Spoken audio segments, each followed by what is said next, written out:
খাঁটি তওবা করো।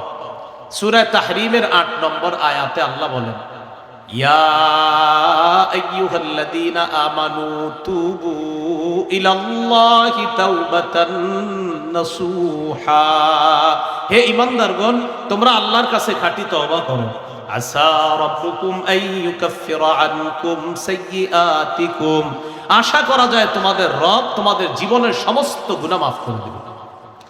এখন কথা হলো, খাঁটি তওবার কি শর্ত?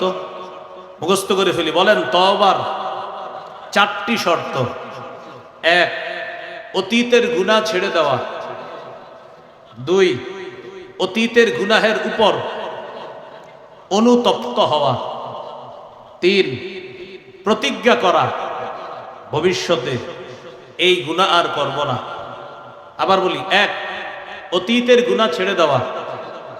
2, অতীতের গুনাহের উপর অনুতপ্ত হওয়া। 3, দৃঢ় প্রতিজ্ঞা করা, আমি ভবিষ্যতে জেনে বুঝে এই গুনাহ আর করব না। 4, আমার জিম্মায় কোনো বান্দার হক থেকে থাকলে হক আদায় করে দেওয়া। কেননা বান্দার হক বান্দার কাছ থেকে আদায় করতে হবে।